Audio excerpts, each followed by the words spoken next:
Hello everyone, today we talk about the early enemies of Rome, discussing the Latins, the Etruscans, the Celts, and the Samnites.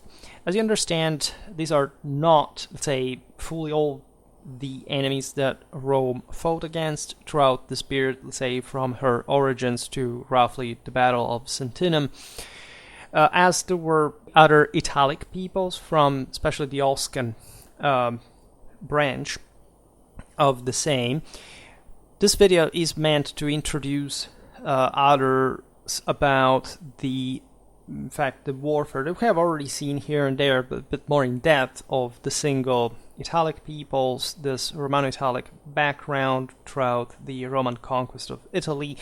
Of course, there are other peoples inhabiting the Italian peninsula that, however, the Romans took on a bit later, so I intend actually to make a video about the genesis of the manipulator tactics, and in that there will be to talk about at least why, the Greeks were not really the target of this reform, as at least in my experience out there on history groups before I began Schwerpunkt, is apparently a widespread misconception, right?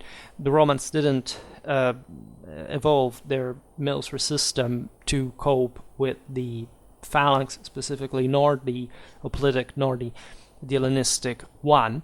In any case, there is an important Hellenic influx in the development of Italian warfare and consequently also of the Roman one that, however, doesn't have to do nor with the adoption of an hoplitic system, nor again the specific fitness, say the specific purpose of defeating the same, right? We will see it in other videos because these are some things that I'm really interested in, at least I studied for years, and I never lack the words to discuss.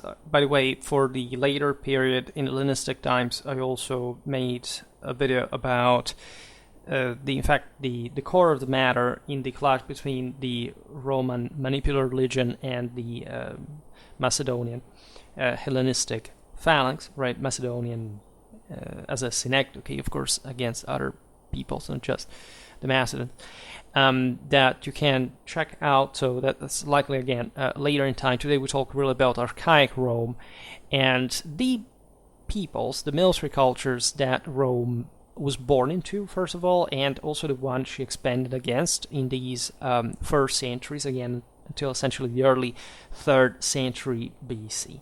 I know that I often digress, and I say I made that video, made that other, but sometimes it's important to look at these things, and that's the reason why I make so many videos in the first place. Last spring I made a series about probably the Roman conquest of Italy that talks a lot about this period and mostly focuses on the political and social side of the story, and from a military point of view, mostly within the same Roman system. So today I want to simply introduce the military cultures of the Latins, the Etruscans, the Celts, and the Samnites, explaining, of course, who they were in this context, and again how we can characterize them, what effect they had on the development of the Roman military.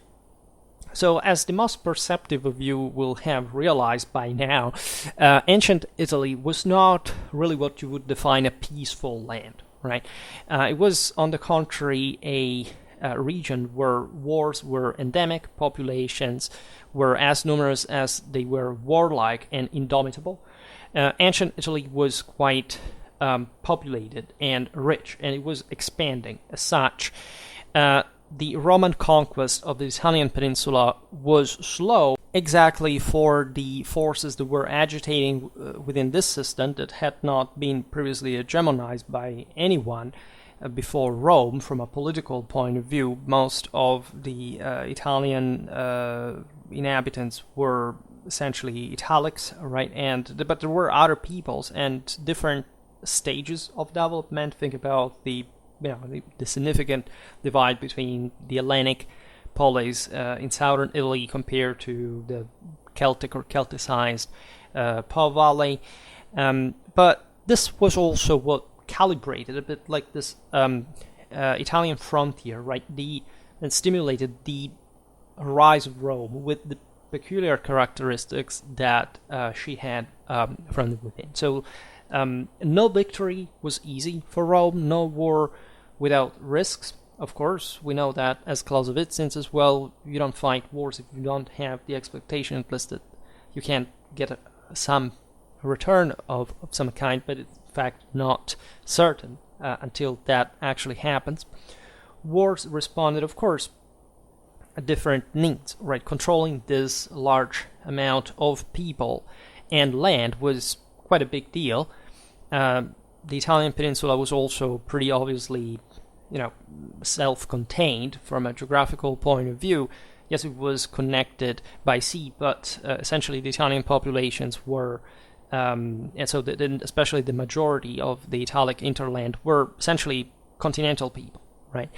And the structuring of Roman power, as you know, passed through this relentless meat grinder and stem roller that essentially consolidating an incredibly strong core land, right, for the Romano-Italic Confederacy to take on the rest of Mediterranean and Europe later.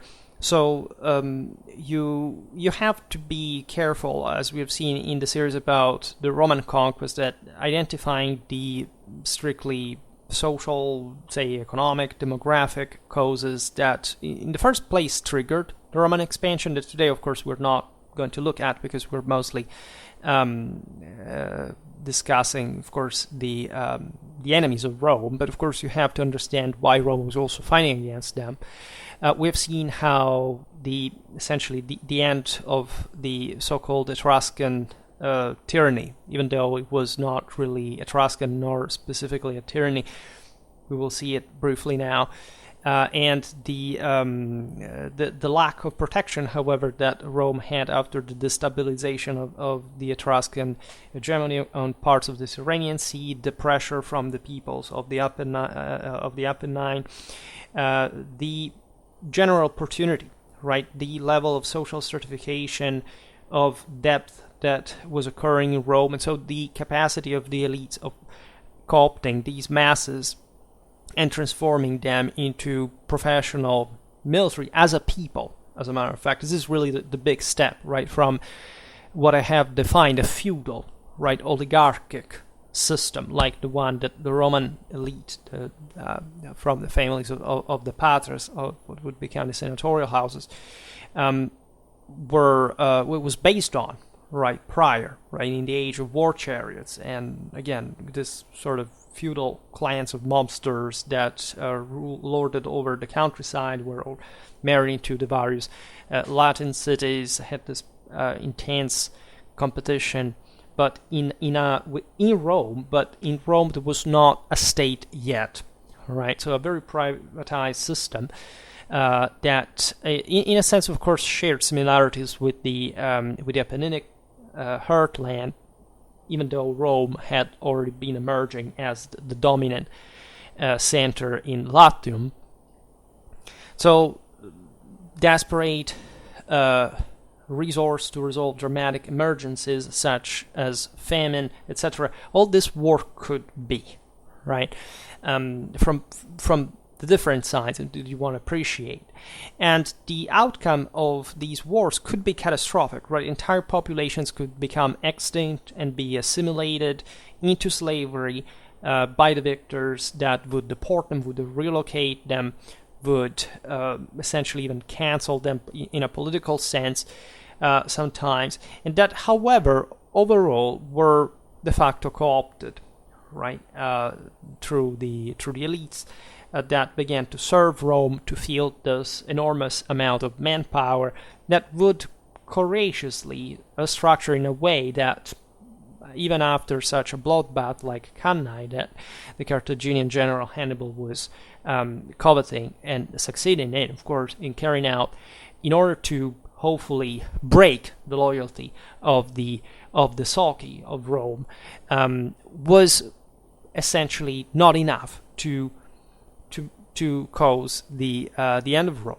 Right, and up to that point, also the Battle of the Metaurus River had risked during the Second Punic War, but already that had been settled largely by at the beginning of the 3rd century BC.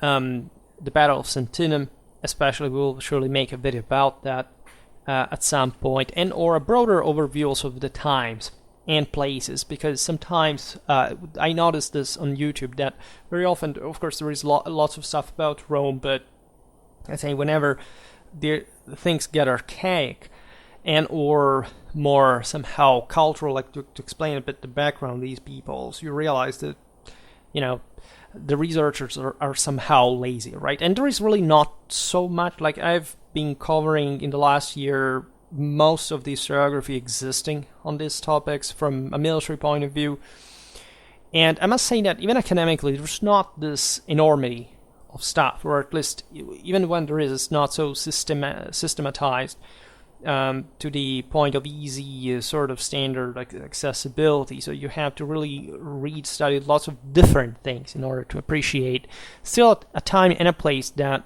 in my opinion, could use a bit more of an inquiry, especially reapproaching the religious side of the story, given that most of these works are fundamentally soaked into historical materialism, and they seem to have lost completely the viewpoint of why Rome rose and what kind of values were animating these peoples and more. And I mostly made videos about this, right? Especially the one about feudal Rome, but there is, say, a general sense of traditional religious values that I share. Some videos that I'm uploading more frequently now that you can access.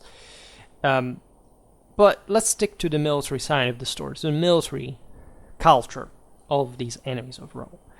So, of course, I mentioned the Latins without the need of specifying that the Romans were essentially Latins themselves, right? Rome was a small village born from the merger, essentially, of two independent Latin settlements on the Capitoline and Palatine hills. The Latins shared thus the same language, the same religion, the same ethnicity with the Romans.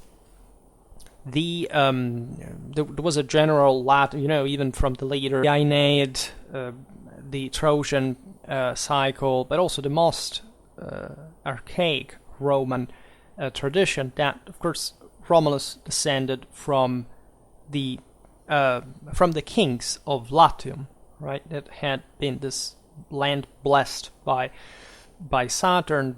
This was all a mythological, let's say, again, sense of center in this territory. There, of course, were extremely fertile, blessed by the weather, the river Tiber, and the Latin cities had been developing in this lower Tiber valley, essentially constituting themselves as, again, not really states at this point, but something, of course, that was evolving commonly towards a more concentrated power that Rome would, of course, come to rise as an hegemonic one on the other Latins, but still being part of a broader league that shared, again, this rights. Think about Alba Longa, that had once ruled over Rome, the common temple of Jupiter Latiaris, and the deeper sense of this Indo-European people, right, that shared some characters within the Italic branch, also with the Faliscans that were this tinier element in the north. Some people think that the main difference between the Latino-Faliscans and the Osco-Sabellians was that the former would have come from northern Europe, whereas the latter from the Balkans. It's all a bit, from the Indo-European migrations following this two route. It's hotly debated because really we don't know that much, right? It is true there were some Illyrian peoples on the Adriatic coast. There are surely similarities between early Rome and the Celto-Germanic cultures, even in their mythology, their literature, and so on. So this would be an interesting topic for another video. But in any case, the Latins constituted, after all, a strong, cohesive culture, right, within this provincial boundary, fundamentally. reinforced by the continuous warfare that they carried out against one another, the fact that the elites were married into one another, etc. As Indo-European peoples, they had a more evenly distributed power wealth than, as we'll see now, the one of the Etruscans, who were instead very, very, very feudal and elite, right?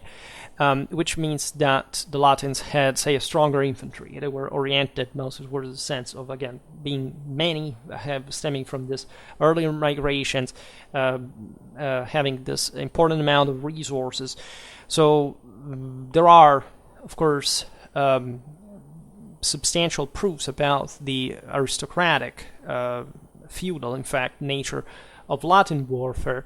But, say, war chariots, for example, were less used in Latium than in Etruria.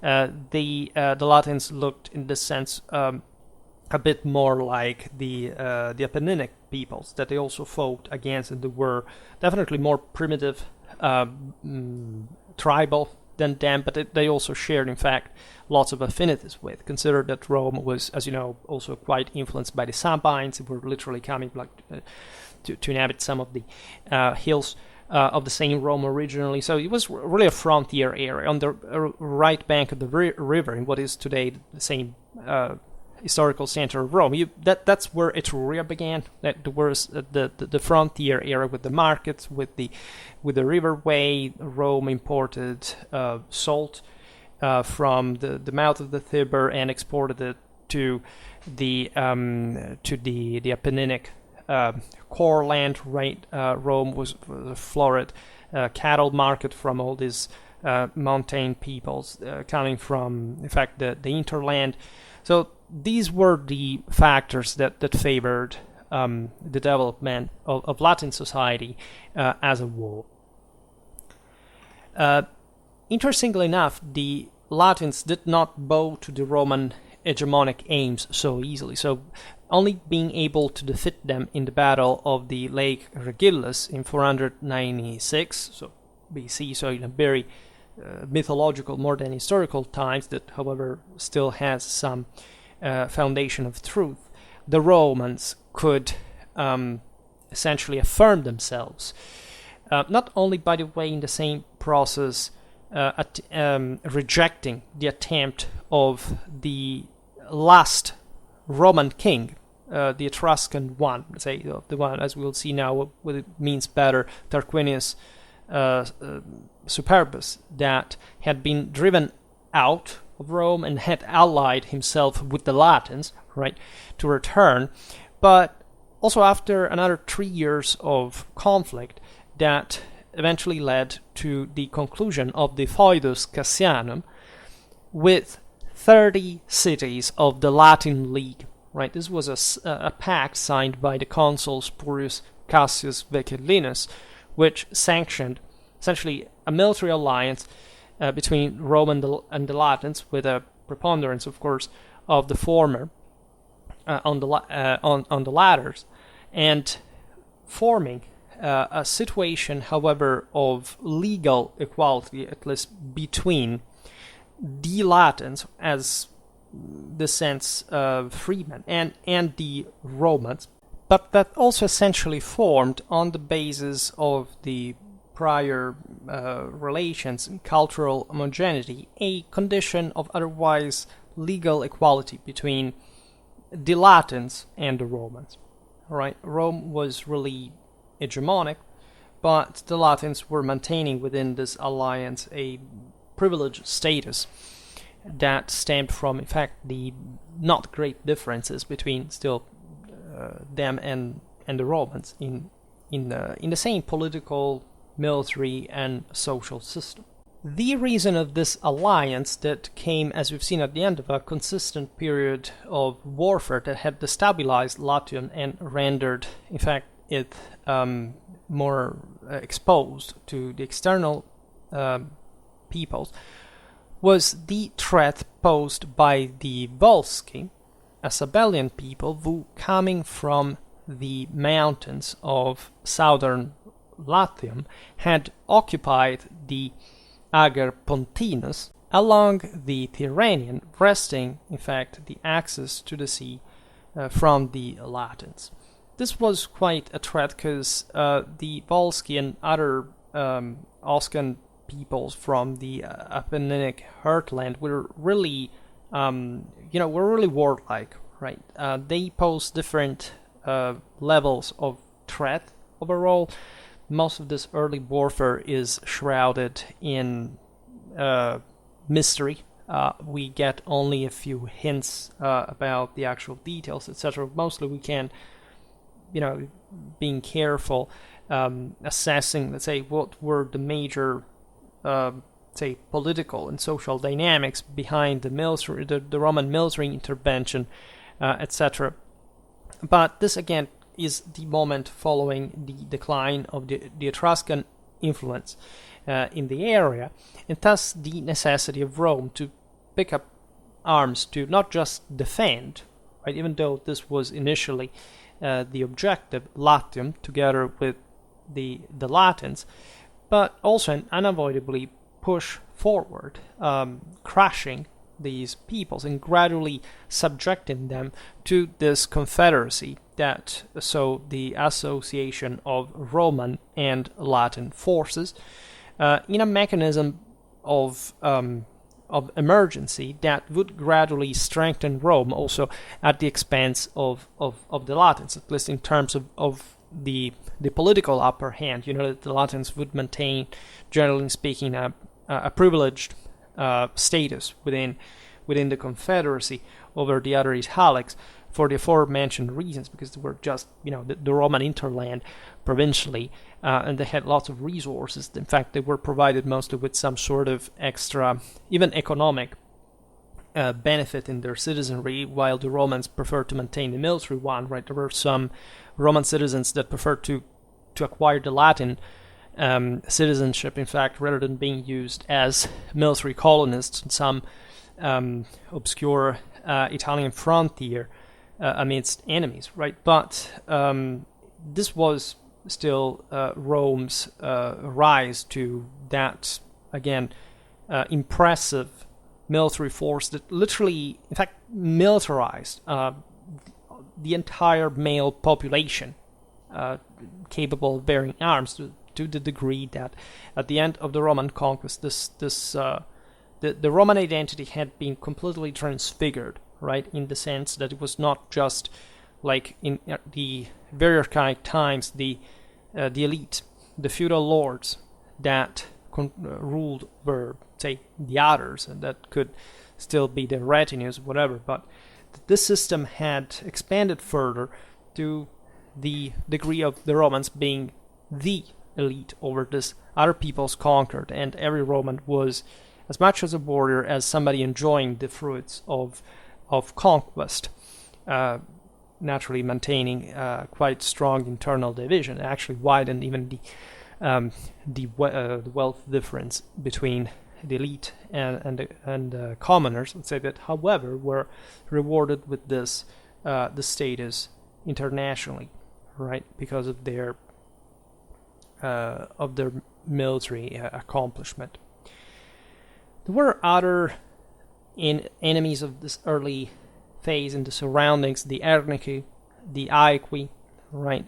Some of these territories are even included today in the modern province of Lazio. I made, by the way, a video about the medieval history of this country that, of course, had quite a journey with Rome as its capital. These peoples were also the same type of warlike Apennine populations, right? We'll see them a bit more in detail. Now we're just drawing a face, but the majority, again, of the the majority of any sedentary people in Western Europe was, of course, fighting with a numerical prevalence of infantry. The Italians had actually good cavalry, right, including the Romans. This is often overlooked. That's something I stress every time I can. Naturally, the populations of the Apenninic heartland were more sort of infantry biased. They were also poorer, more primitive, right? But they fought also in similar ways to the Romans that were only at this point essentially enforcing what we called, say, tactics, at least in the term it meant at the time. Of course, tactics always exist, so metaphysically, as long as there are humans, and thus war. But the sense of having a battle order, the way of lining up troops in a standardized fashion that has to be maintained collectively, enforcing discipline from an ever more centralized power, is something that Italy had not seen up until recently, and that's where the Greeks had fundamentally introduced the concept. Not that these peoples made war worse than the Greeks, but the latter had conceptualized this in a sort of rational, but still, traditional form, especially at this time, that would offer essentially a manual how to implement, in that sense of collective discipline, in order that Rome now was able to enforce, because it was growing ever more properly as a city, right, and in perspective, as a state, right. For the rest, these peoples would mostly fight with an order based on the capacity of the single leaders to have at least enough time, enough chance or vision to array them, to array their forces properly, to pick, let's say, the right decision at the right moment. But they essentially fought as separate clans who could form a broader battle line and be sent to fight in this also, let's say, otherwise uncomplicated type of warfare, right? The introduction, for example, of the triple battle line in the Roman army was something responding to the addressing the issues of the general tendency of having just one simpler battle line that, however, was less maneuverable, or at least once crushed, didn't have a reserve ready to be injected again. Even though we see among other peoples, for example, there is the Certosa Situla, that is a sort of essentially of Etruscan Venetian vase, displaying the different types of warriors marching. There are there is the Chigi vase that sometimes people mistake for some proof, alleged proof of the presence of an Hellenic phalanx in Italian warfare at the time. That's not actually the case, right? Because it wasn't essentially the case even for the Greeks of southern Italy compared to the Hellenic motherland, right? Of course, there was plenty of Hellenic influence, that the Etruscans do in their art as a civilization had the so-called Hellenizing phase. They were, at some point the elites were crazy for everything imported from Greece, including hoplitic equipment that, however, had barely to do with the way, of course, we all know that, at least if you follow Schwerpunkt, that technological prejudices are really dumb in the first place, of course, have barely anything to do with the actual tactics that were employed on the battlefield, that, as we will see now, also for the Etruscans, were much more based on much looser, right? Much more individualistic based, and still relying on a warrioristic bias that the Greeks at that point didn't quite have in the measure of these other peoples. But we will get more specific about that again in the dedicated videos. Peoples like, again, the Osco-Sabellians in general carried out periodic raids and thefts, right, acting as ferocious light troops to some degree, used to the fighting in the woods and the mountains of the Apennine, from which they emerge essentially to loot the richer coastlands that also in Italy are fairly scarce, right? So Latium represented a great opportunity, at least from this essentially central and southern Italian interland perspective. These military exploits could give rise to larger scale expeditions when the Oscans were subjected to demographic pressures. This had been a broader Italic thing. I mean, everybody really had it historically. The Latins had, however, again, gentrified, settled down, established a more essentially a urban society.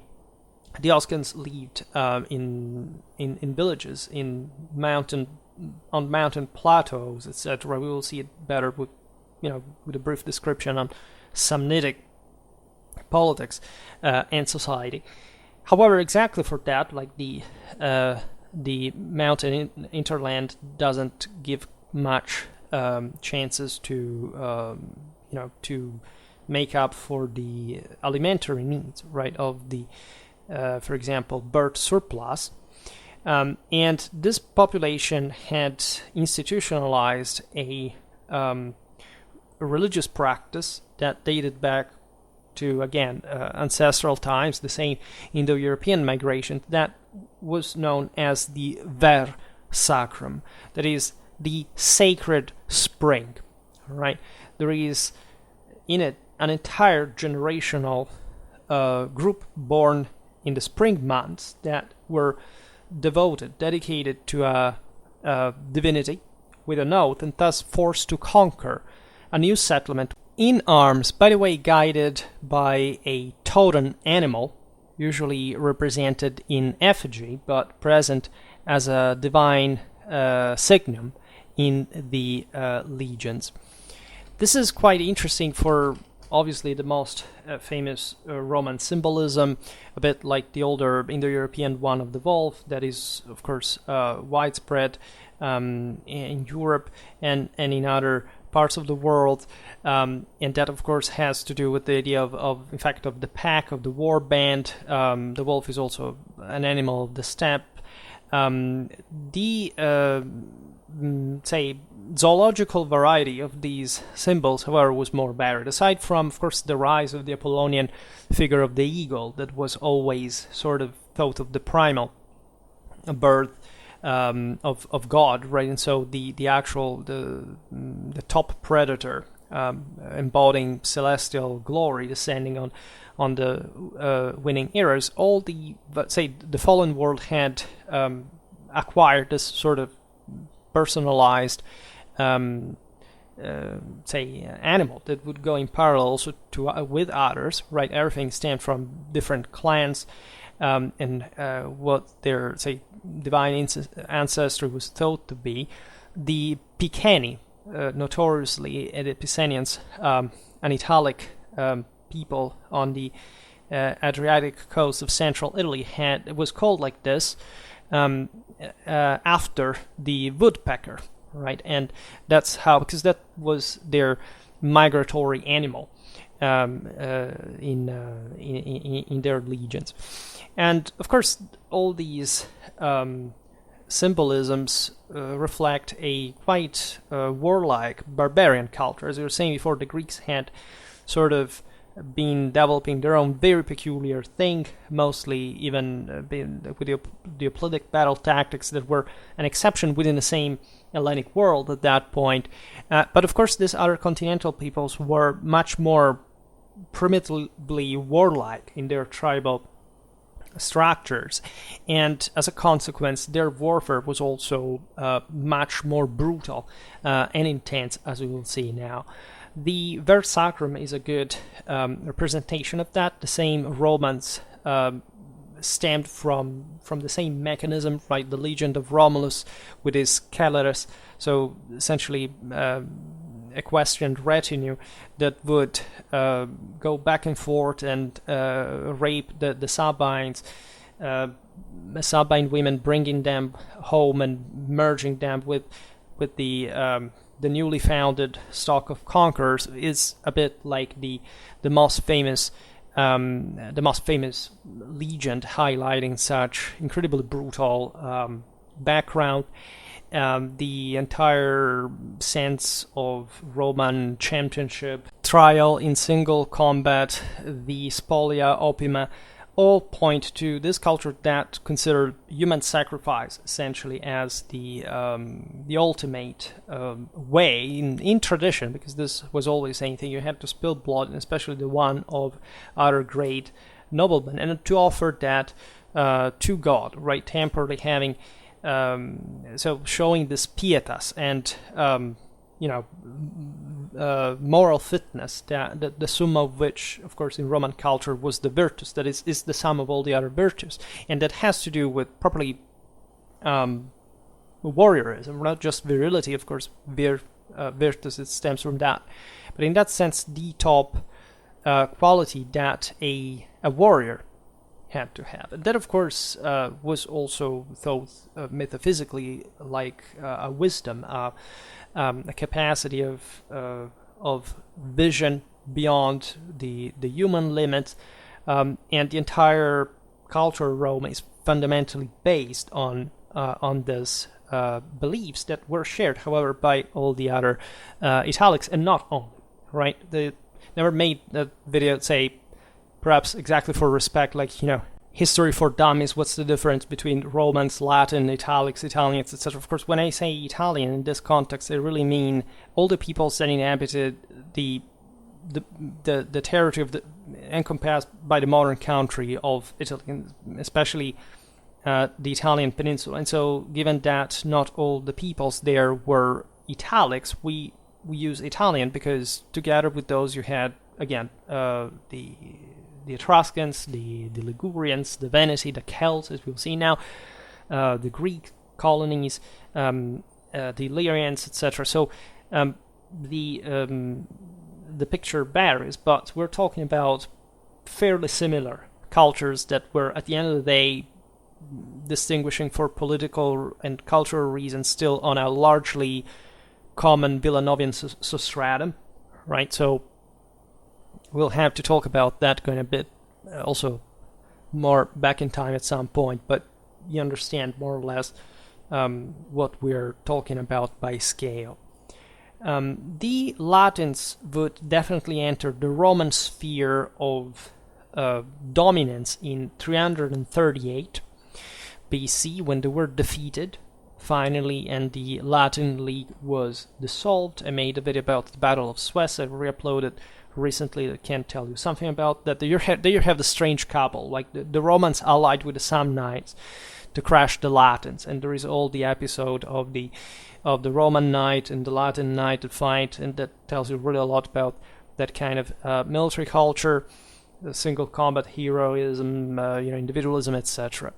And in 338, you basically have, after the Roman defeat of the Latins, the latter being inextricably tied to Rome by the introduction properly of the Latin citizenship that was not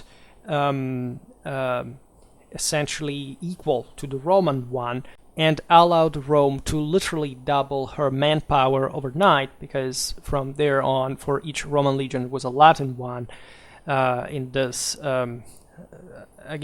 condition of disparity that, however, still was privileging the Latins over other Italics that had been subjugated by the fact of this Romano-Latin confederacy.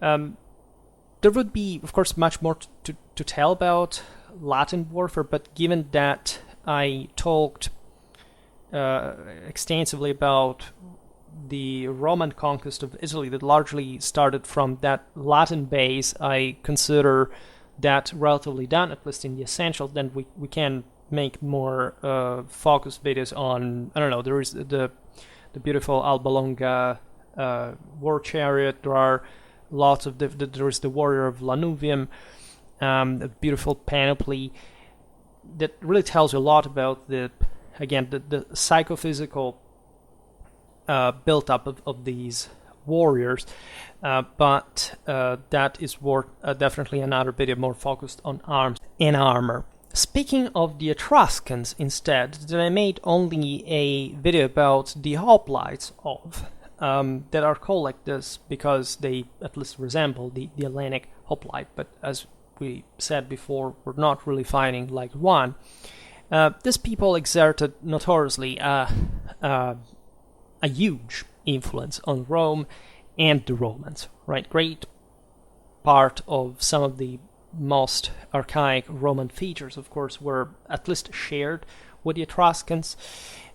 However, the hypothesis that at some point the Etruscans had really occupied Rome because of the series of Etruscan kings, based on the etymology of the names of the last three kings of the city, are obviously meant to be the Etruscans, also in the story, in the legend, in the anthropological reference, and what of course the Romans meant to indicate there some sort of foreign tyranny against the oligarchic system that would later just rule what we call Republican history all along, is of course questioned by scholars, because there is no doubt that the Etruscans hegemonized a great part of Italy, from the north to the south, like literally from Veneto to Campania, and mostly being Tyrrhenian power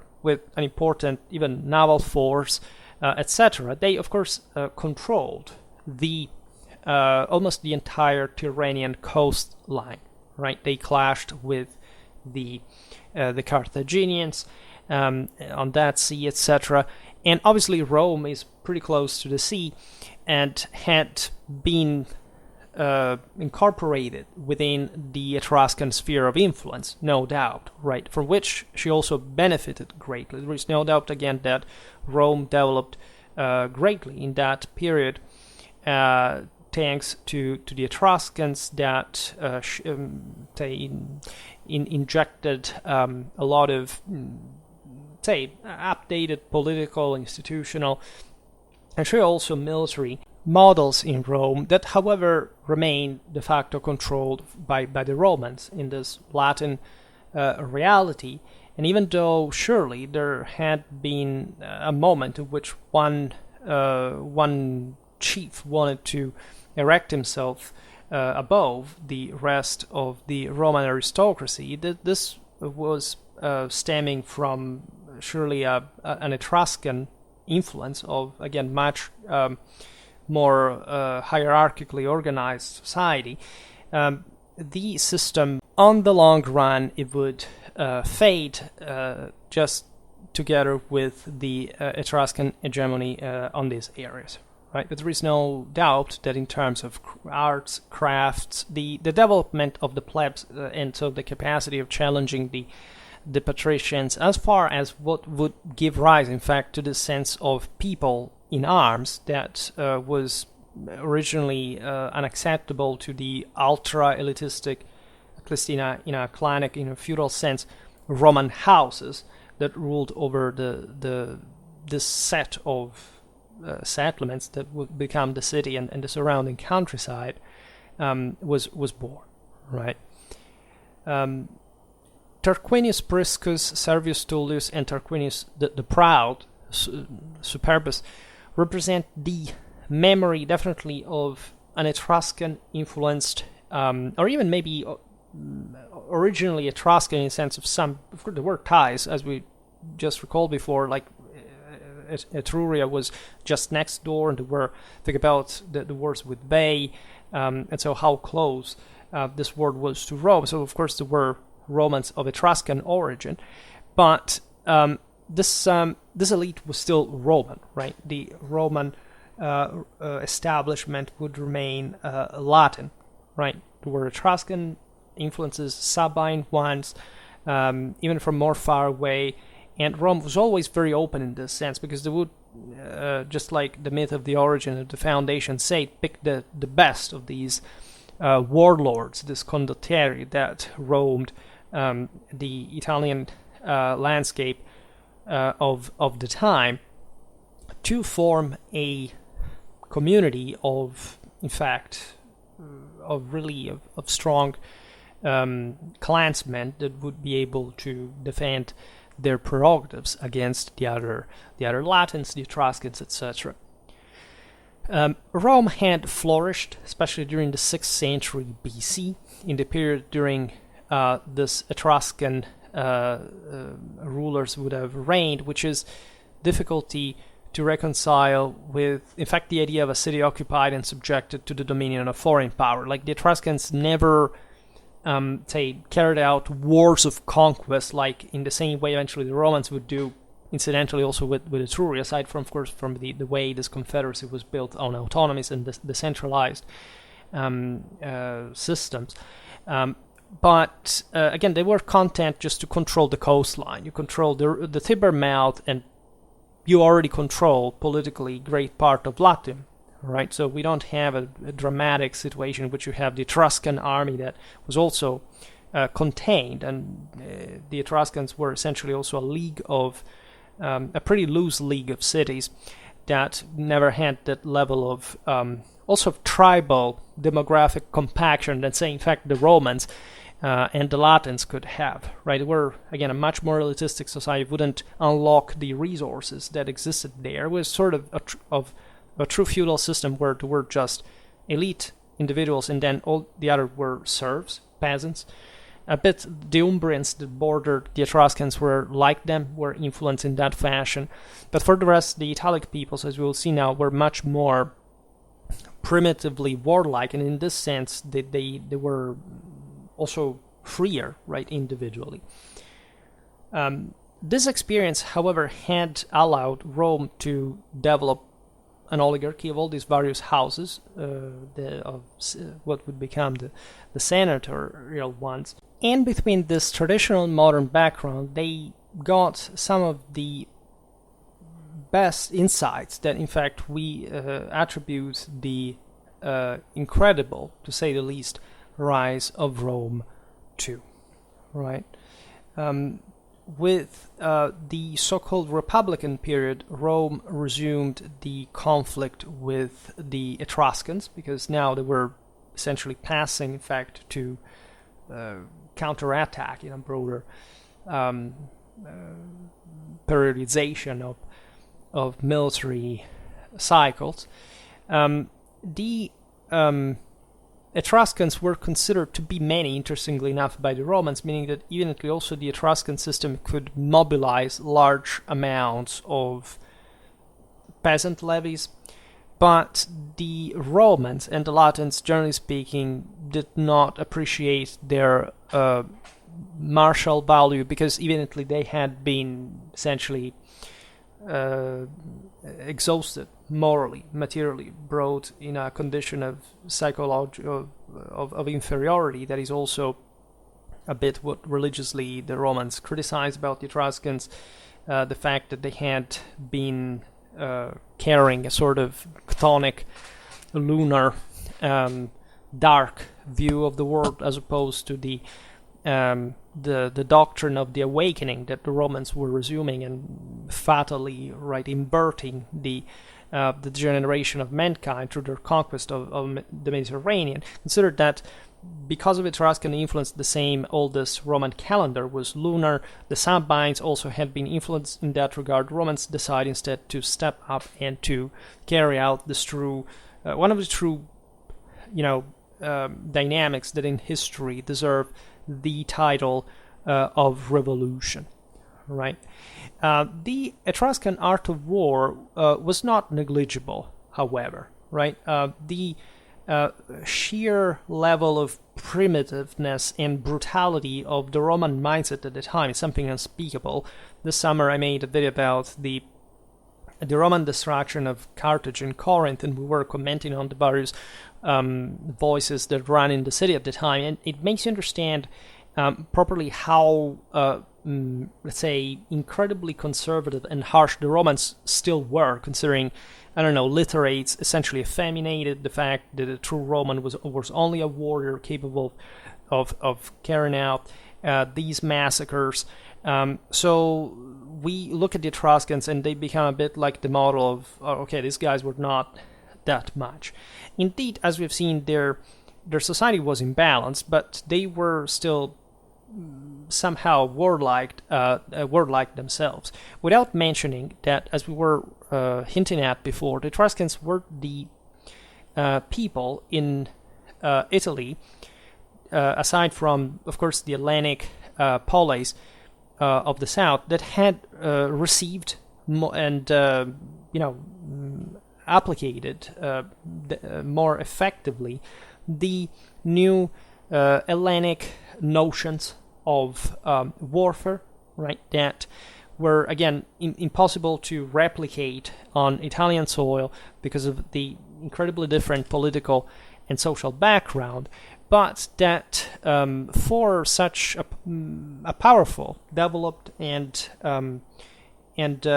feared people like the Etruscans, especially at the peak of their might, and still by the time they were taken on by the Romans, was surely quite advanced, right?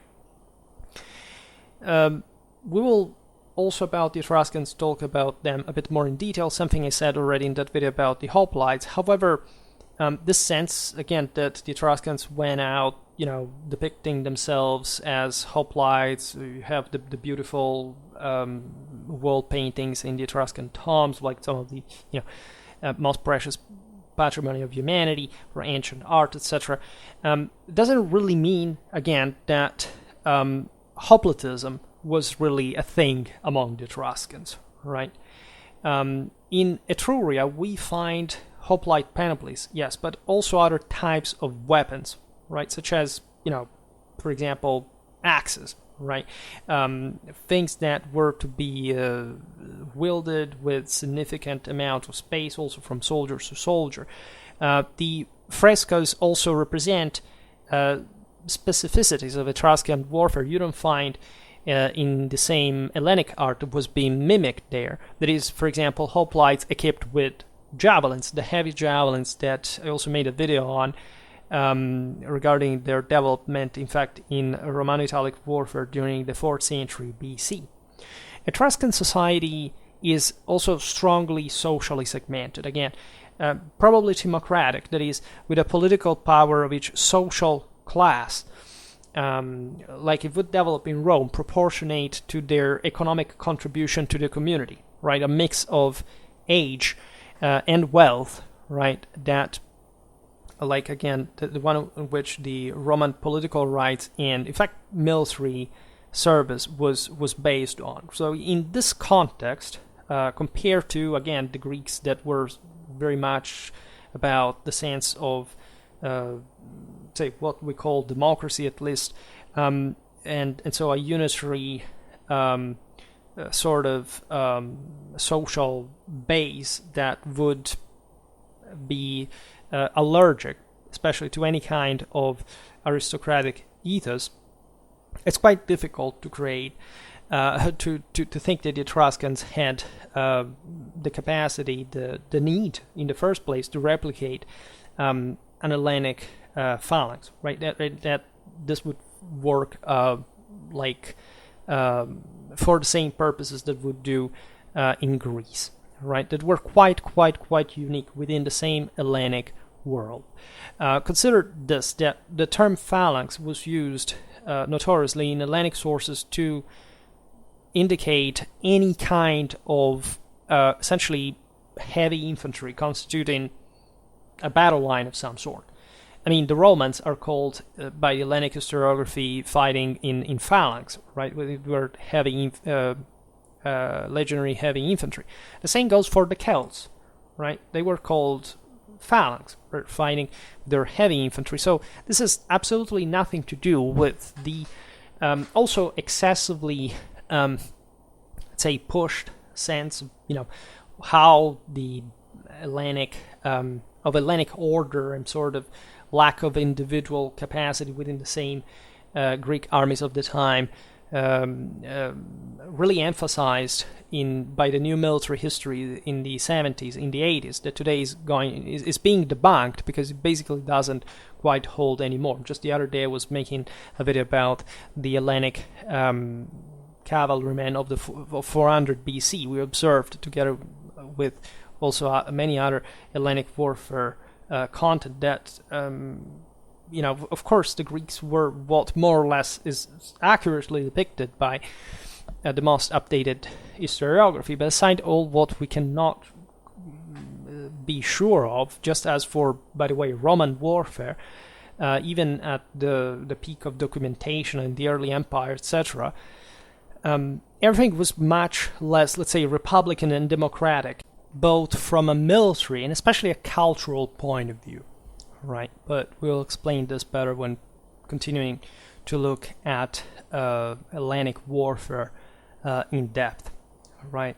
So when you look at, in fact, this is the point, when you look at the same Hellenic hoplites, you realize that they weren't at all a static or univocal model, right? So it's legitimate, to say the least, to consider the hypothesis of a italic hoplitism, where the phalanx is made up of orders, lines with men of different classes and armed in different ways, etc. At least very, very different from whatever existed in Greece, and being mostly the affirmation of, again, of the reflection of a democratic system that was structuring itself with essentially a country that was reaching the same levels, say, of civilizational development more gradually. Actually, thanks to the Romans, much faster than anything had ever been seen. Like the Greeks had the system in an incredibly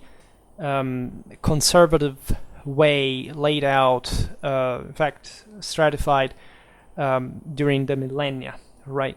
The Romans really brought the Italian peninsula from a largely tribal background to something statal, and mixing, therefore, in a unique historical way that those, in fact, tradition and modernity mix that was so impressively reflected also from a military point of view, right? The Etruscans, there is this huge debate about their origin. Most people say they were not Indo-Europeans. I instead stressed that it was, of course, something to that as well, without mentioning that, of course, we talk about an elite, right? And the majority of the people was of sort of this Villanonian background from whenever this establishment had been affirmed. I'm not going to digress on this, also because that's not what really matters as far as this military background, or at least there were also for the Etruscans lots of different influences. In fact, we talk about the Decapolis, right? Essentially an Etruscan world made up of a league of, ideally a league of 12 cities that, however, was organized politically and militarily in a very elastic way, and that while being able to oppose coalition armies to Rome, not having the solidarity, the necessary solidarity and strength that was needed to curb Rome and her allies, right? Political cohesion was exactly because of this elite building, right, in the Etruscan political and social system. A very great height, right, very great wealth, but also fragile bases, right? An ineffectively militarized population, a sort of city-state mindset that was, in the sense, not willing to extend territorially, like the Romans did by co-opting a confederacy, the very blood and soul of Italy. And as a consequence, this nobiliar elitism would make the Etruscan more fragmented, right? And Rome managed to exploit this. Naturally, the wars between the Etruscans and Rome date back to this mythological past. They were something very ancestral. Again, the Etruscan takes on a sort of, again, a force of the darkness. There were many Etruscan ritual practices, such as the Aruspicina, that the Romans loathed because they thought they were a superstitious thing, connected with a sense of a fate that was incumbing on man. The Etruscans were scared of the afterlife. You can see this cyclopomped of how they were depicted in the graves, in the sense that there was an underworld that would swallow them, etc. And the Romans had instead this heavenly understanding, but of course their society was influenced by the Etruscans as well, and they would always, say, be very careful about what the Etruscan priests had to say, right? Because there was always some sort of truth there, and as we've seen in the videos about traditional religion, you couldn't quite ignore the Chthonic Dionysian element if you wanted to properly attain the Uranian, the Apollonian one, right? First of all, by dominating it, and then elevating yourself to a divine rank, right? Particularly famous and important is the Roman conquest of Veii, which took place in 396 BC after a long siege. Right after this victory, Rome increased her territory by 60% and was able to access also the excellent tuff of the Etruscan quarries, which would be used for the construction of the so-called Servian walls that, as the name says, credited to the 6th king of Rome, was built in fact in a much later period, in fact the 4th century BC. The conquest of Veii was really a major step forward also in the Roman military organization. It was a massive operation that required an equally advanced support logistically from Rome, all the supplies, etc. So it's credited as the moment in which the Romans instituted the salary for the soldiery. So way before actually Marius, at least as a form of say support to people that had still to provide in theory their own equipment, but that evidently already from archaic times were mostly provided with by the state, that in this sense is the senatorial houses that were still somehow privately funding this system, all right, with the contribution, however, of these people that, having been elevated also in the plebeian magistracies to the handling of part of the imperium, were of course they had the duty together with the privilege of participating to the army, and were often in fact the most eager to do so, because these wars meant, when successful, also a lot of booty and especially land, right? This is what ultimately would make the Roman military machine taking off in that mechanism of debt erasing, of say increased social control by the elite, but still with enough space for the citizenry to expand, to fulfill their fantasies of conquest, of enrichment. Speaking of the Celts, that we will also see better here and there. I have actually multiple videos about ancient Celtic warfare. Some are old. Recently I began something like, I don't know, the various Celtic peoples' histories. So we'll surely look at the Cisalpine Gauls themselves. Now, the basic story goes that the Celts had invaded Italy at the beginning of the 4th century BC. Specifically the Lingones, the Cenomani, the Boii, and the Senones crossed the Alps and invaded the Po Valley. However, say further evidence from just ancient sources, historiographically saying legends regarding, for example, what these Celts thought when they met with certain groups that had already settled from centuries there, is that there was a continuity, right? That this process of migration had began at much earlier times, right? After all, Hallstatt and Latin are just across the Alps, right? Those were the major centers, as you know, of the Celtic civilization that spread across all over Europe, from Portugal to Ukraine, from Britain to actually out of Europe, as you know, in Galatia, for not talking about all the various war bands that, in fact, as we'll see now, would cross Italy at that point. And this was a process ongoing from ever, and it's largely not documented because even though, say, archaeologically we can find different phases, we can sort of date certain settlements, etc. This is just the natural process through which this warlike populations from Central Europe had been invading, like pouring from there and expanding. And it's the same process through which literally the Indo-Europeans had invaded Italy, how the Italics had settled, how the Latins had been born. In fact, this was a people who took the name from the place where it was, but we don't know how the Latins were called originally, and it's largely, in fact, all shrouded in mystery, in the fogs of the absence of history, actually, because there is literally nothing about that except archaeology and linguistics, because evidently the Indo-European cultural influence had been dominant in the Italian peninsula, and the entire Roman mythology, ideology, etc., was revived, to say the least, on the basis of those traditional beliefs that were millennia old. You can find up to India and etc. Among these peoples, that were pretty similar. Notoriously, the Gallic declension is basically identical to the second Latin one. There is actually much greater affinity between these groups, and especially in such primitive times.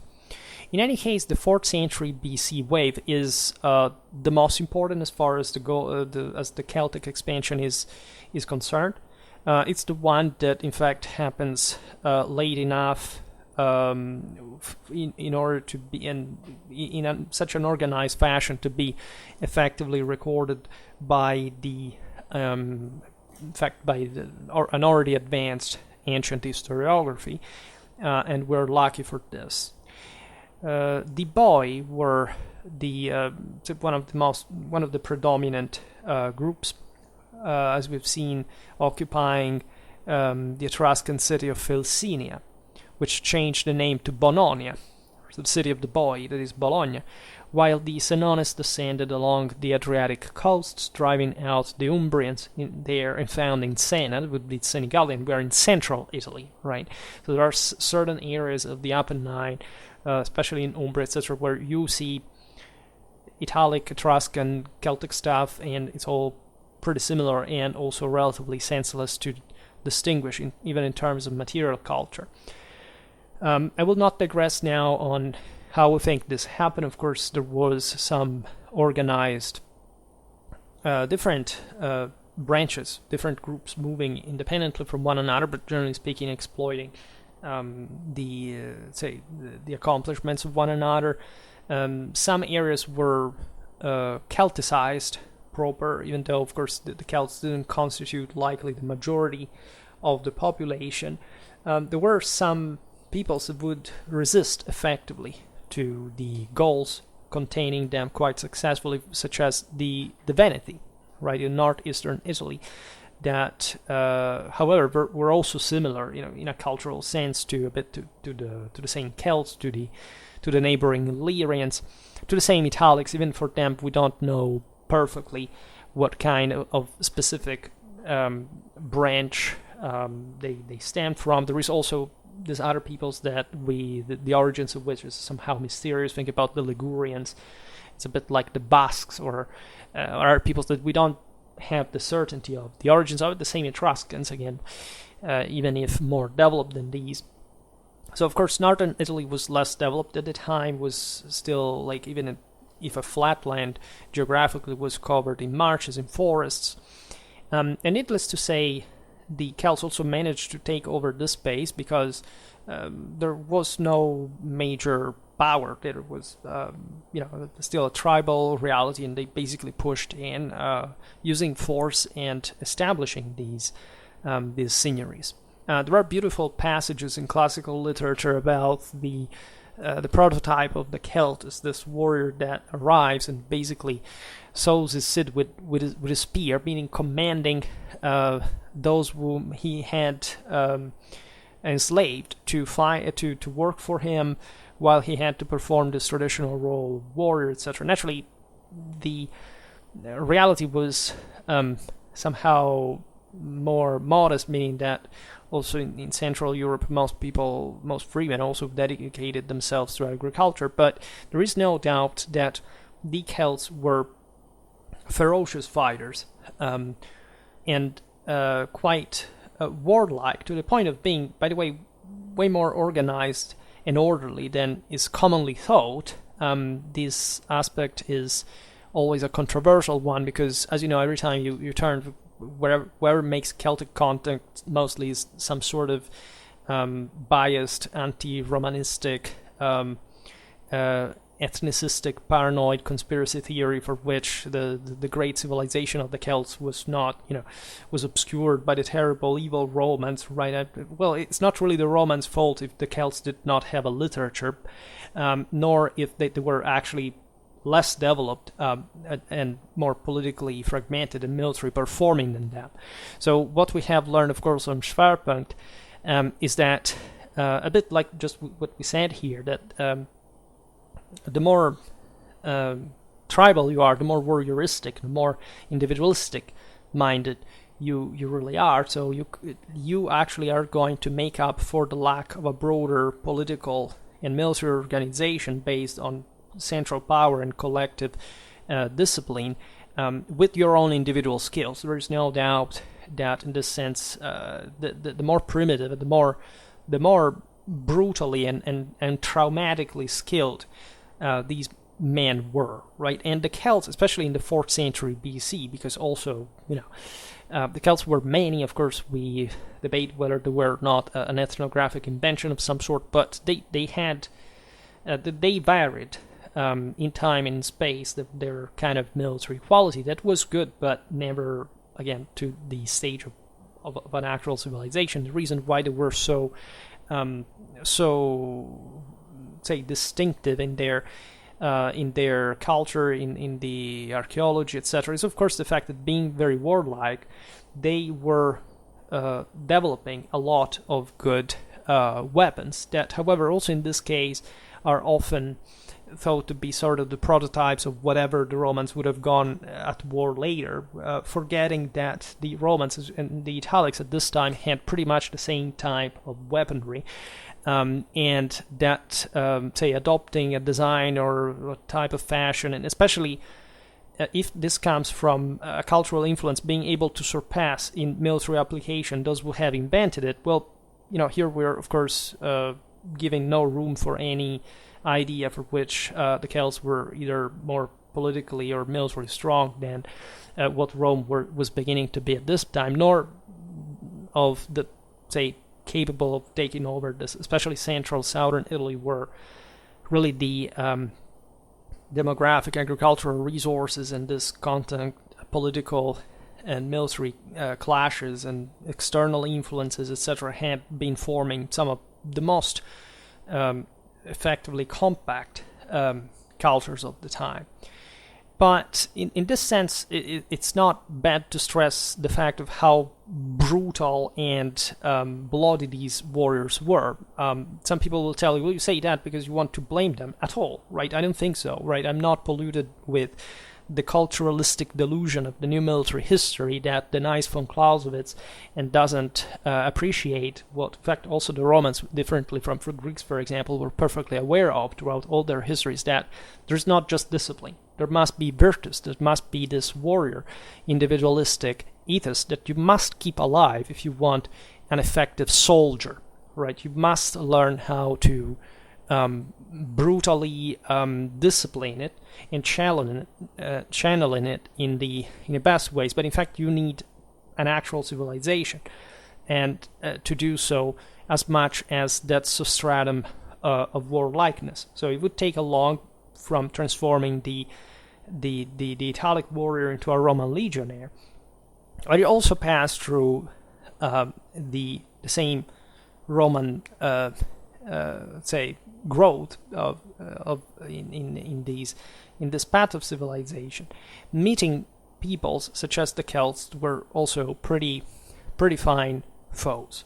While, as we've seen, the majority of the Celtic population was, of course, armed, but also dedicating themselves to agriculture, an elite, right? And we will explain now by which degree, right, was more professionally militarized and leaning to service abroad, right? The reason being that, again, first of all, the reason of the Celtic migrations was that, of course, the places of origin were not exactly the best. They wanted to move in this southern, warmer areas that had better climate, better crops, and starting a new life there. This process, again, is continuously the one that has sedimented all these settlements. But still, as we've seen, these were somehow the worst parts of Italy, and many warriors wanted more, simply, right? And they would be hired all over the Mediterranean because they were that experienced, that brutal, that ferocious, that just incredibly driven. And there are some, again, passages that are less poetic about how incredibly psychophysically into this thing, right? Also through those same practices of religious devotion, right, to the deity of war, etc. The Celts were fighting, I don't know, with, still transpassed by javelins, going on fighting. Of course, these are exceptional cases, but the sense of the sworn brotherhoods of warriors that would also, people insist very much on the drugs that would have been assumed by also warrior animals, etc. But we underestimate how much these people were mentally different from us, right?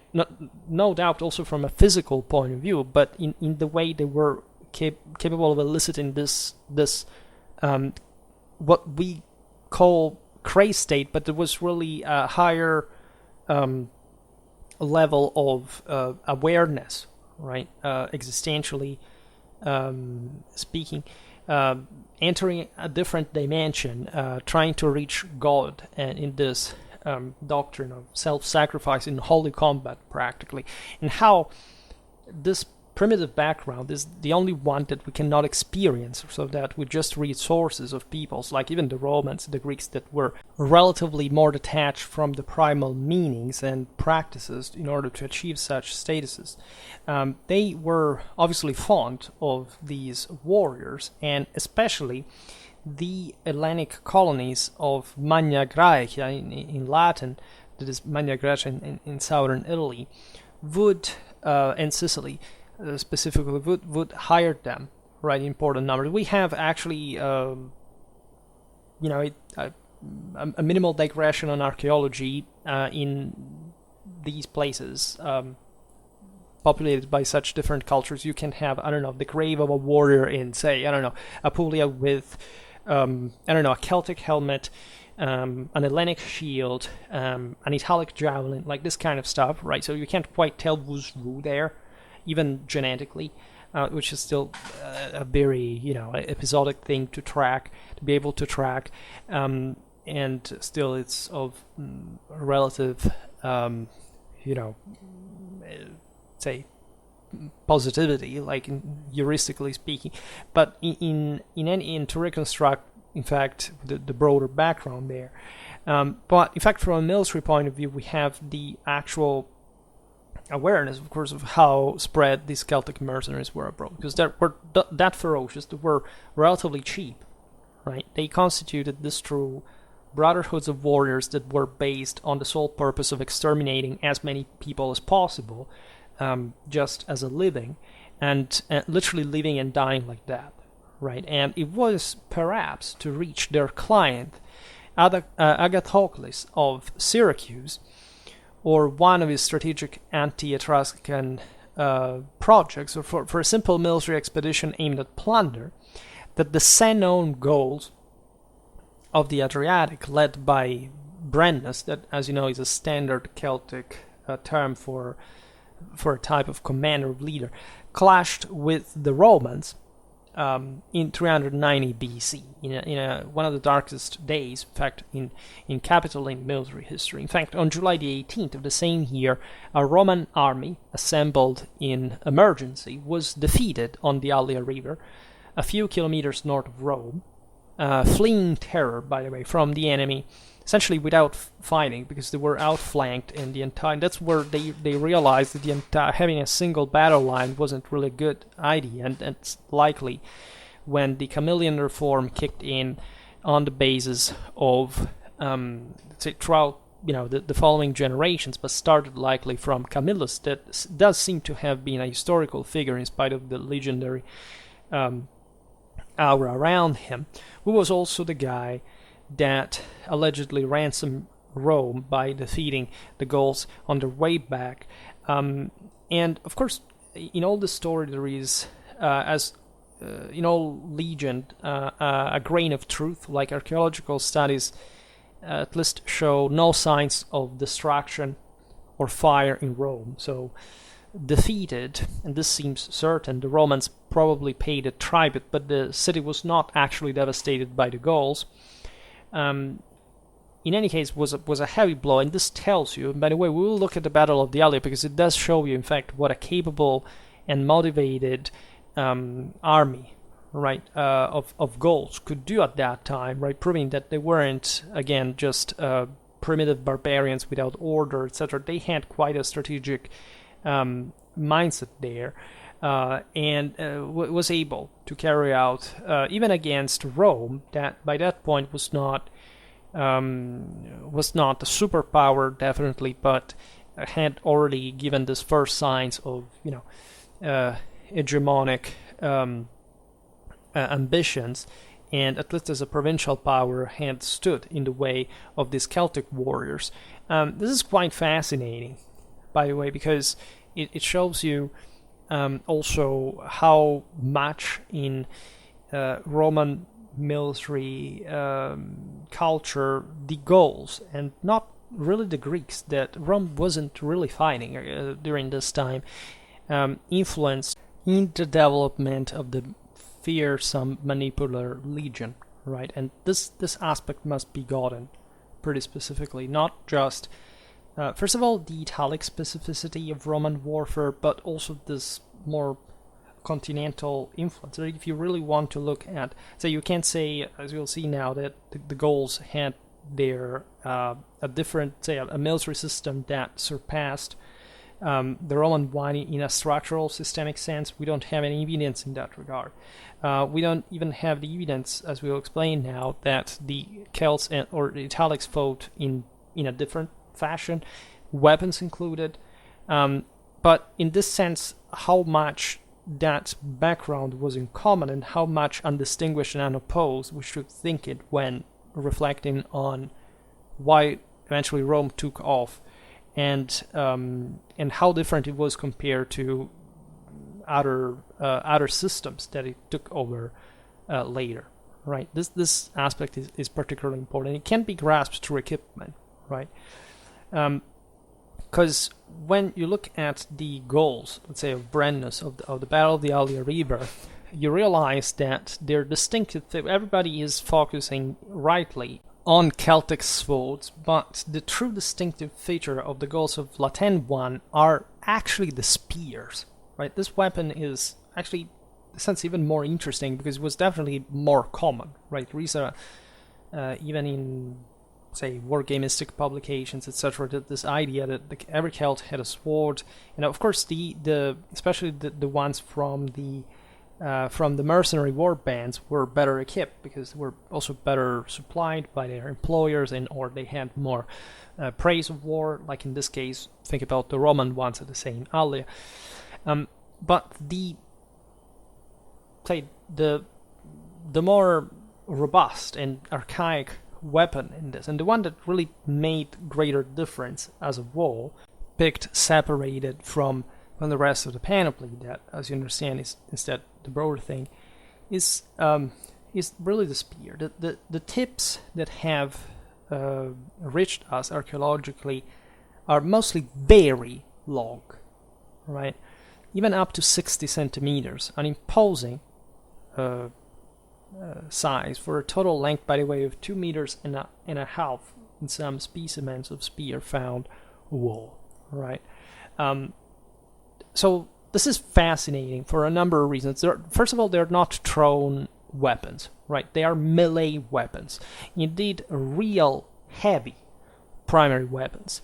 And findings of javelin tips in Latin 1 are proportionally very scarce, right? The Gauls of Latin 1 possess also, again, straight swords with double-edged blades between 55-65 centimeters long, exceptionally up to 80, right? This would confirm the widespread opinion of Helleno-Roman historians that the Gauls were essentially swordsmen, still using javelins, of course, as a preparatory weapon, but also relying on this massive spear that, especially in the size, tells us that required a great amount of individual training, right? This spear was not conceived specifically for a broader use information. It was really still what the warrior relied on in both cases, but still, again, with a great sense of individual reliance on it. The Celtic oval shield was easy to handle. It was with a central grip protected by a numbo, which was actually similar to the same Italic scutum, right? And even there is no there was surely a reciprocal influence in a broader cultural sense, but there is not a level of a relation of affiliation from one from the other. Right? This is the story that the scutum was Celtic, or that the Romans needed, I don't know, to go to Spain to pick Celtic swords. They had them in central Italy from century. Right? That's how close they were. And the reasons why this equipment changed has barely anything to do with this kind of external influence. It has to do with the inner needs of the system.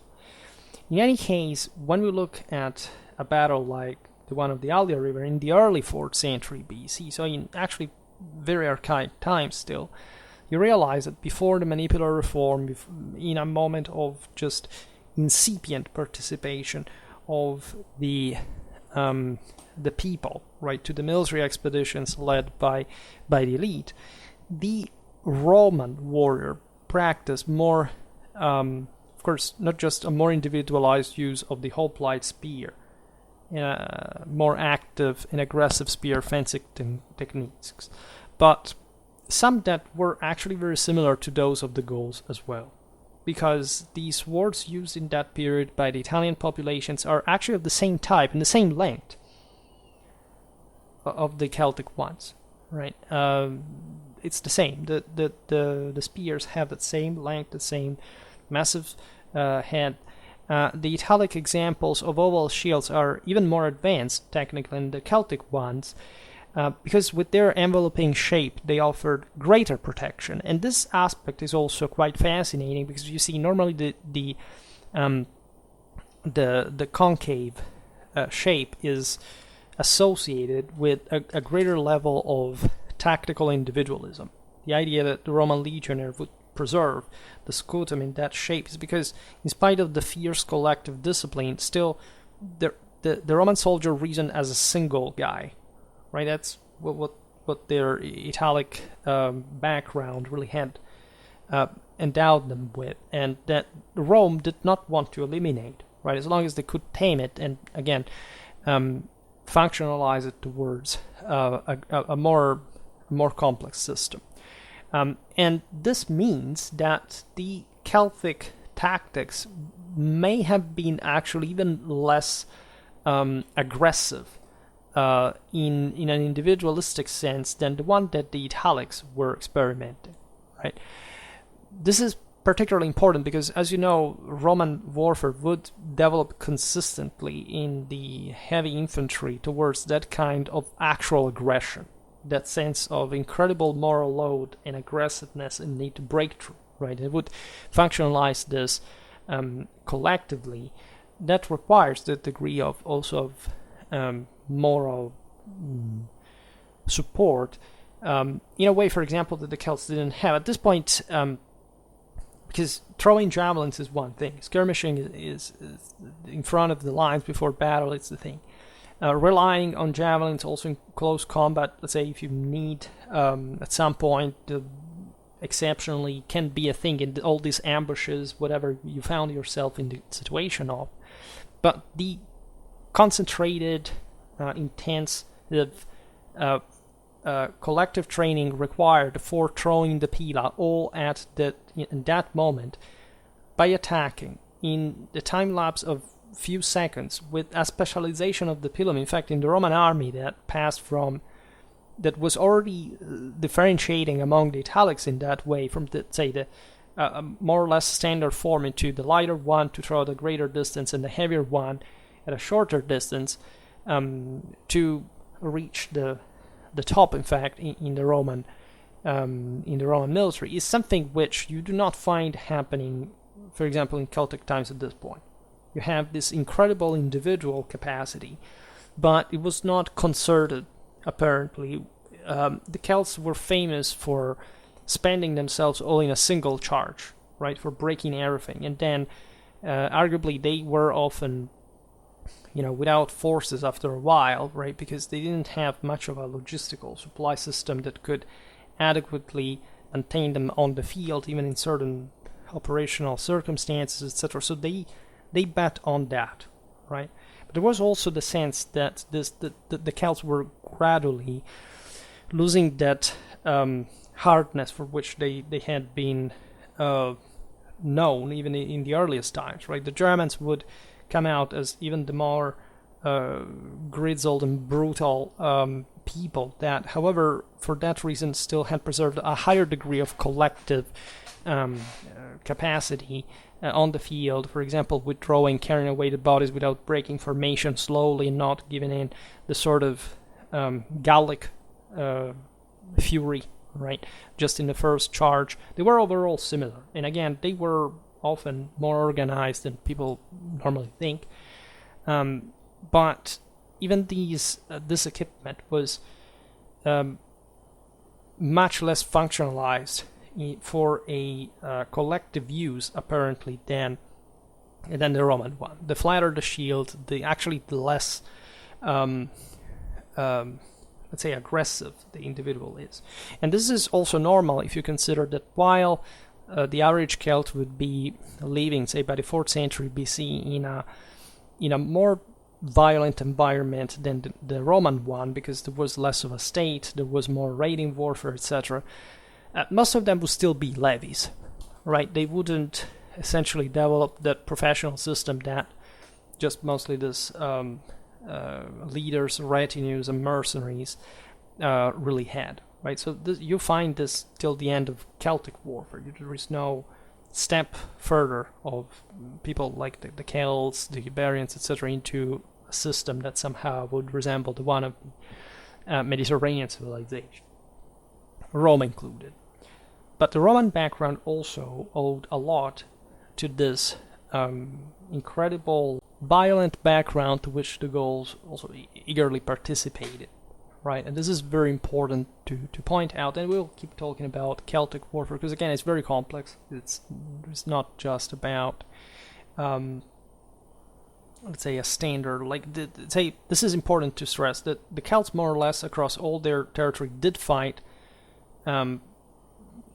in the same way, right? What we intend as the Celts, say from Britain to Turkey, etc., they didn't have dramatic differences of sort, but everything changed when they were more politically cohesive, right? The Belgae, the Helvetii, those were essentially the toughest of all the Celts, but the lowest quality was essentially the Brittonic one, simply because of on the basis of political compaction, on the basis of what kind of enemies they had, which kind of challenges they were facing, what kind of social background they had.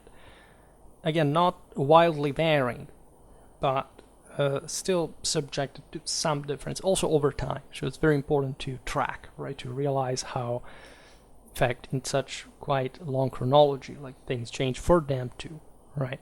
But consider that this alpine area is very permeable from quite a long time, right? It's considered that the Futhark was mutated from the Etruscans, right? So unfortunately, history is not there in written form to elucidate us on the specifics of the relation. All these various peoples, think about the Russians, think about, I don't know, there were the same Ligurians, right? That were scattered across the Alps, right, from the Gallic side as well, that were Celticized in the process. So that was, again, an area that it's not until the end of the Second Punic War that would be fully taken over by the Romans, but it's still, say, a region you want to take in consideration broadly, man. The same goes for the Veneti, for the relations with the Balkans, by the way,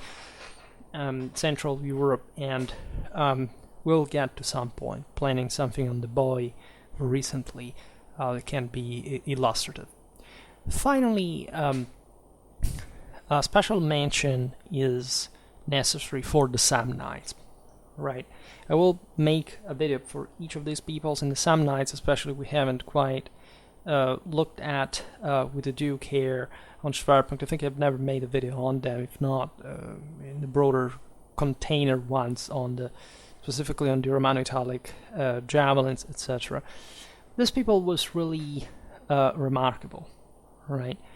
Due to their bellicosity, their tenacity, and their profound sense of independence, the Samnites were certainly Rome's most dangerous enemies. No opponent on the Italian soil was in fact able to give Rome a harder time. No one was so close to getting the better of her in the fight for supremacy in the Italian peninsula. A reason for which the Romans, of all these enemies historically, considered the Samnites the only true worthy ones. In other words, all these others we have seen were considered by the Romans dangerous, of course, but they had never been thought of being the ones that could fundamentally stop their divine mission of world domination. The Romans, throughout their history literature, as you know, tended to respect the bravest enemies, the ones that reminded them of the older days, which say that warlike spirit was more alive within the Romans themselves. So from the Samnites to the Germans later on, this was kind of the idea of the bit of the good savage, at least of how we have received it today after colonialism, etc. But that's not how they intended it quite. In fact, a few people know that all the say that some of at least the qualities of some peoples historically are very often used in an anti-Romanistic propaganda / ideology of anti-empire, anti-world order nowadays, are actually a product of what the Romans said or made saying in their stories about to these peoples, right? Calgacus' speech, etc. Do you think the Romans were saying that for criticizing themselves, like, I don't know, the contestation during the Vietnam War? That's not how the Romans intended it. It was a completely opposite idea, and somehow this was, of course, reflecting the ignorance of the masses, interpreted in different ways. In any case, the Samnites were definitely less developed than Rome. Again, they were essentially a tribal federation, 4 tribes mainly, united by the same language. It was Oscan, that is, again, the larger branch of the Italic peoples, essentially running down mostly the Adriatic coastline, but in the south also the Mediterranean, and by also common religious sanctuaries, such as the one located in Bovianum, that was really a bit the center of the, in fact, the Samnitic Council as well. They took the decisions, of course, in front of the deity for war, etc. These 4 tribes were the Pentri, the Caudini, the Irpini, and the Caraceni. right? The infantry were the most important, the ones that somehow sustained most of the military effort, the brunt of the Roman invasion. By the way, the Caracani were living in a very mountainous area. They were the smallest one, but also were savage in many ways. And although this federation had not particularly stringent constraints, in case of danger, it could react by fielding considerable armies, because their way of life, they were mostly cattle breeders, yes, also peasants, etc. They had this sort of more primitive, robust mindset that saw war not just as a politically mediated issue, but just like a way of war, like these tribal populations. Here and there you find this idea that the Etruscans in general and the Samnites, as a consequence, were somehow lighter than the Romans in fighting style. This depends on the degree in which a people is developed, right? The fact that they inhabited the highlands as opposed to the valleys, to the sea, of course, tells us that they had been confined there by those peoples, like the Latins, that inhabited more, more developed areas, that had occupied them first and or prospered in the process and kept them out, right? But again, the demographic bulk of these people was consistent, and their military capacity, as a consequence, when meeting with determination. Livy, for example, attests that the Samnites managed to field an army of as many as 40,000 men alone, right?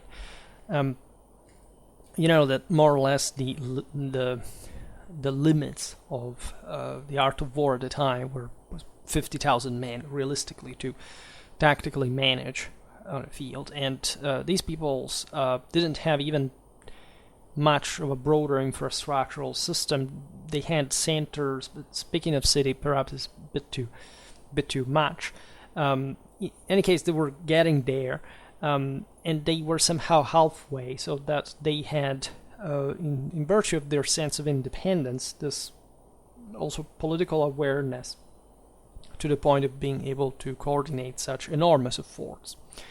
Actually, the Roman Samnitic wars are very complex. We've never made a video about those, but we will look at them better at some other point. What is important is understanding what were the main political differences with the Romans, right? Settled in the harsh regions of the southern Apennines, the Samnites came into conflict with Rome starting famously in 343 BC, right? They had essentially met in between when Rome was expanding towards the south to essentially push away those other tribes of the Apennines that we mentioned before, some of which asked for the Samnitic help, and the Romans ended up to enter in their sphere of influence and initiating this ferocious contrast, also because these Etruscans were threatening the coastal cities of Campania, that technically were ruled by some Etruscan elite that had managed to take those cities over.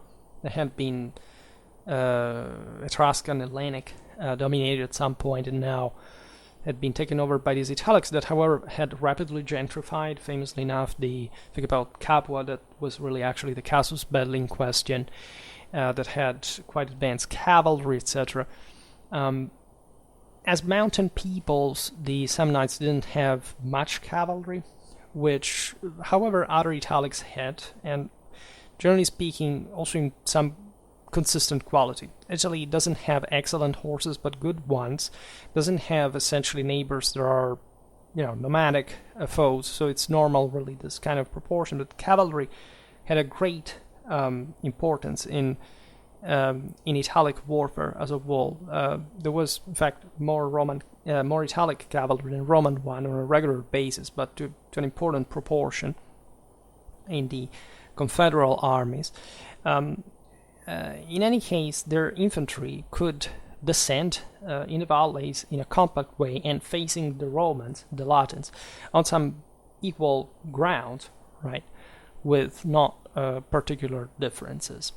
As we understood, the Samnites were a strongly cohesive people, but at the same time equally strongly pervaded by a deep-rooted sense of independence and a deep attachment to their own freedom. Now, freedom and liberty, especially as far as civilization development are concerned, do not really get well along, right? People have today a sort of an abstract sense of freedom, even though they don't realize that, what an average person can do with freedom today is very few. In the first place, in order to be free in tradition, and so in what these peoples believed, you have to be really qualitative individually. We live in a time in which definitely masses are sinking to ever lower levels, and definitely the sense of freedom can simply not, lead anywhere, which is the first reason why their freedom is there no more. So the complaints are just a pathetic whining before sinking even further.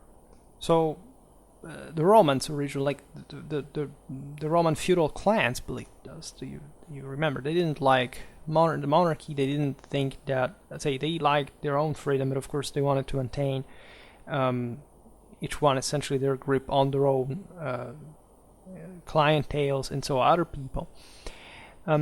So the Samnites in this way were enough morally loaded to constitute a veritable, some would even say empires, perhaps it's a big word, right? But in terms of power and size, definitely they were some of the most powerful populations in the Mediterranean. Many other populations in the region relied on the Samnites for alliances and protection, but the individual realities, even in moments of greatest crisis, never wanted to give up their own nature to create something like a unitary state that would inevitably have prevailed on the individual realities of the Samnitic people.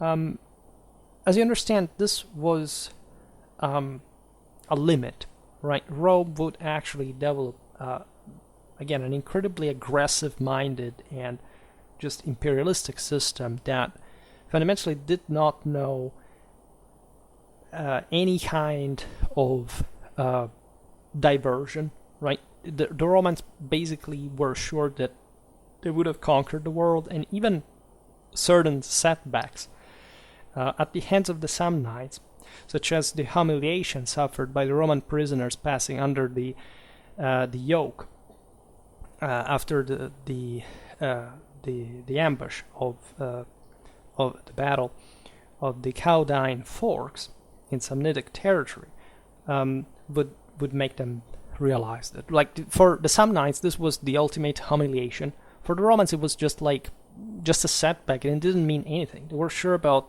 their ultimate victory, even though they were actually risking to lose, given the coalition that the Samnites could put in motion, and that really had this incredibly hardcore in the mountains, in the Apennine of central southern Italy. There are terrible places to fight in, as also the Allies during World War II found out against the Germans. This is one of the most important aspects that we have highlighted in the Roman conquest of Italy, the relentlessness of these combats, like the fact that there were climatic battles like Sentinum, that we'll refer to briefly in a moment, but that, say, had brought Rome to literally conquer inch by inch, and finally crushing these populations in their own very homes, right? In essentially a continuous warfare that invested multiple generations and really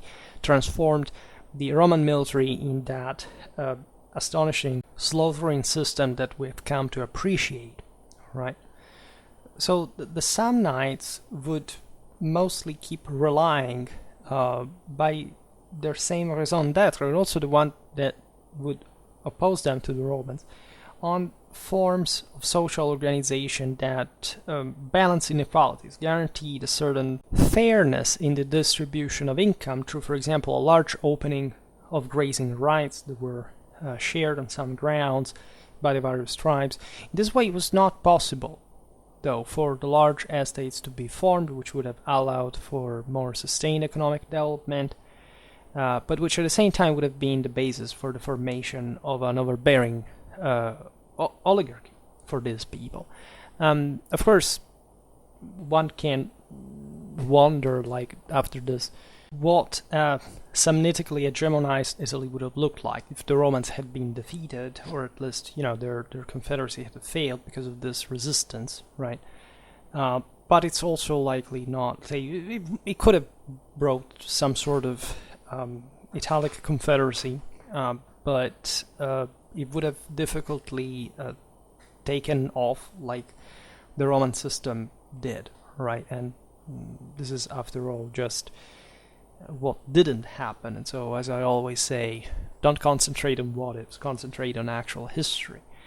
As we said before, the Samnites were skilled also at establishing diplomatic relations. They promoted an alliance between the Etruscans, the Umbrians, and the Senoan Gauls, which launched very dangerous challenge to the Romans at the Battle of Sentinum, 295. It was a bit like the moral proof of Roman superiority in Italy, and after which basically the threat, the internal threat to the affirmation of Roman power in Italy would really end, right? But the Samnitic resistance wouldn't end until 82 BC, when Sulla, right amidst both the civil war with Marius, but also the social war that had intertwined with it. I made a video about the social war that talks about this stuff. In fact, carried out a real ethnic cleansing against them, massacring those who opposed them and dispersing the population. Telling you the truth, the Romans had already done this from the beginning. The Romans were incredibly harsh with the Samnites, with other peoples who existed, such as the Ligurians. They deported them from the various extremes, like some Ligurians were crushed and deported to the Samnium, right, while this had been conquered by Rome, and the Samnites were in this sense still alive. You can argue that also ethnically there is great continuity with the contemporary population, because actually what changed in Italian hinterland was very few, ethnically speaking, throughout the ages, contrary to what sort of 19th century racistic theorists wanted to push, like to try to wonder why Italy was not the first anymore in civilization at the time, etc. But this is not quite the point. Rather, the fact that while at that point talking about the social war, the Italics were essentially fighting in order to be Romans, the Samnites were practically the only ones who were fighting in theory just because they hated the Roman gods so much that they wanted ideally to do what? To escape, to put an end to the Roman Empire. It was impossible at that point, right? And I advise you that video about the social war, because we talk a bit about the differences between the behavior of the various Sulci, right? And so how, again, some that reveal more or less what those societies had been, even in this more archaic times, relatively to the Romans, but just internally, right, as a broader sense. What is important here ultimately is understanding how successful the political cohesion that Rome gave to Italy actually was, right? As we were saying before, this would be highlighted dramatically during the Second Punic War. That was still a relatively recent time, so it was the same 3rd century BC, the same one of Sentinum. From the time that these peoples had fought against Rome. So never underestimate how similar ethno-culturally, obviously linguistically, religiously, etc., this especially the Italic peoples really were, right, with one another. So even the rise of Rome had to do with something like that, because it's not mere rivalry. It also was really, of peoples that had nothing to do with one another. It was a rivalry that was fueled paradoxically by the same awareness about the unitary potential this system would have. It's not that the Samnites, by just treasuring their autonomies, were not thinking about what Italy could become had Rome taken over. They realized that because they were in contact with, say, the rest of Italy as a whole, and the Samnites had also a reputation abroad as mercenaries, especially in the polis of southern Italy, in the Carthaginian armies, interestingly enough. So I will make a video about the Italic mercenaries in the Mediterranean.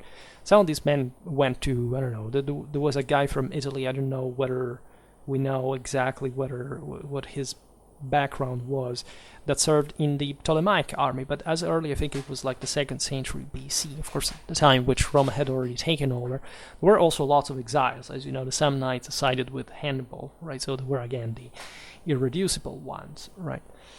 In any case, for this brief outlook of Samnitic warfare, we can say that their armies were mainly composed, of course, of infantry, organized in formations of 400 men, called by ancient historians, using a Roman terminology, the cohortes, the cohorts, that, however, have not really much to do with the reason why the Romans developed the cohort later on. I mean, there were some similarities, but not in the sense that this was a Samnitic or broader social meaning of the Salci influence, right? I made multiple videos about the Roman cohorts, etc., and explaining why they emerged in the time they did, etc. So this time they really don't have much to do with the allies, nor with the especially with how the Romans would develop them later. The Samnitic warriors fought with a sword, oval, or trapezoidal shield, and javelin. The richest Samnites protected themselves with a helmet and a bronze breastplate of the famous trilobate shape, right? This 3-joined discs, right? You can admire even some of the pictures I uploaded here. Again, there is really a lot technically to discuss. We don't know too much, right? But the few we have is fascinating in perspective. And again, I am making from years, say, of course, every once in a while I go a bit more in depth, but I'm making from years look at this generic introductions because I really want to pave the way to the more in-depth stuff, right? And there is really a lot that is worth observing. So I hope this gives a comprehensive understanding of the world. As you noticed, I kept, again, the Greeks out because this is not really what bothered the Romans more than much, right? They coped earlier with the Macedons of at least of the Epirotes of Pyrrhus, the Carthaginians, then the Hellenic city-states that really didn't even oppose much of a threat to Rome, right? At best were difficult to besiege, but not quite to pose a threat in the early Roman expansion. This should somehow give you an idea of what also this early system really was, and it's always fascinating and somehow neglected say moment in Roman history that is worth reevaluating a bit more. And I hope we will keep talking also about the introduction of tactics in a more standardized fashion in Italian warfare, which is very important. The Hellenic origin, the Etruscan mediation, and the Roman development there, without actually passing through any introduction of politic tactics in Italy, which never existed, right? And that is often quite misunderstood. In any case, for today, I stop it here. I just hope that you enjoyed this video. If you did, please share it, otherwise leave a like or subscribe to my channel if you're interested in my upcoming content. As always, I thank you heartily for listening to me. I wish you a nice time and see you next time. Bye.